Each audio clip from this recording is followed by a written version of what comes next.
Un jeune homme de 14 ans aux États-Unis tira et assassina un autre jeune homme dans le quartier sans aucune raison valable, juste pour prouver sa supériorité à son gang.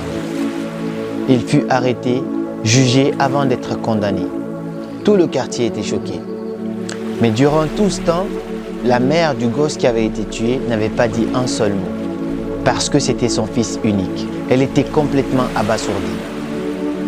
Et lors du jugement, la dame, elle était là. Pendant tout le jugement, elle n'avait pas dit un seul mot. Et puis à un moment, elle se lève, elle s'approche du jeune homme et puis lui dit calmement, « Je vais te tuer ». Elle le regarde droit dans les yeux et lui dit, « Je vais te tuer ». Et puis le jeune homme fut transporté en prison. Il resta en prison pendant plusieurs mois. Personne n'est jamais venu lui rendre visite. Même pas le chef du gang pour lequel il voulait prouver sa supériorité. Et puis un jour, tout d'un coup, il reçoit une visite. C'était la mère du jeune homme qu'il avait assassiné. Lorsqu'il a vu la dame, il a eu peur. Ensuite, la dame lui dit, « Non, ne t'inquiète pas, je suis venu juste pour prendre de tes nouvelles et puis t'apporter quelques cigarettes. » Et quelques mois plus tard encore, la dame commençait à venir petit à petit. Parce que depuis que le gars il était en prison, personne ne le visitait parce qu'il n'avait pas de famille. Et la dame commençait à venir régulièrement. À chaque fois qu'elle venait, elle lui apportait des petits cadeaux, des cigarettes, essayant de comprendre la mentalité du jeune homme qui a tué son seul et unique fils. Et puis, quelques années plus tard, le jeune homme avait 18 ans. Il n'allait pas tarder à sortir de prison. La dame vient lui rendre visite et puis lui pose des questions. Il lui dit, « Qu'est-ce que tu vas faire quand tu sors de prison ?» Le jeune homme répond, « Je ne sais pas. Je ne sais absolument pas ce que je vais faire de ma vie. J'ai aucun membre de ma famille. » Il lui dit, « D'accord, j'ai un ami qui gère une usine à côté de chez moi. Est-ce que ça te dirait que je te trouve un emploi là, que tu travailles là ?» Le jeune homme dit, « Oui, je veux bien. » Ensuite, il lui dit, « Mais où tu vas habiter ?»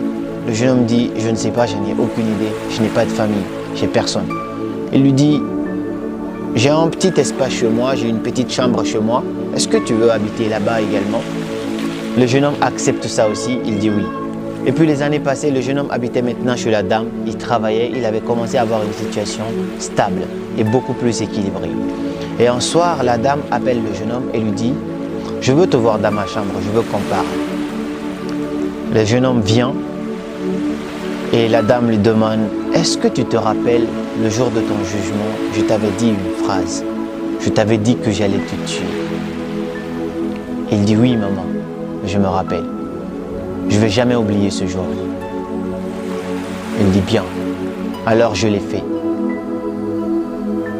Il dit, « Je ne voulais plus jamais revoir ce jeune homme qui a tué mon fils, mon unique fils.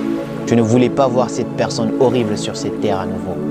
Et donc j'ai décidé d'en finir avec cette personne. Tu n'es plus cette personne. Si j'ai investi en toi durant tout ce temps, c'est pour faire de toi une meilleure personne, pour ne plus jamais revoir cette personne horrible qui m'a pris mon seul et unique fils. »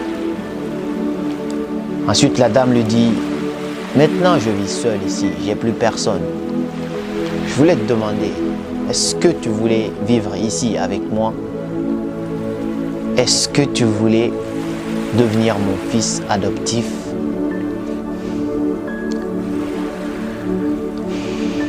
Le jeune homme lui dit, « Oui. Je veux bien. » Et elle devient la mère de l'assassin de son fils. La mère qui n'avait jamais eu auparavant.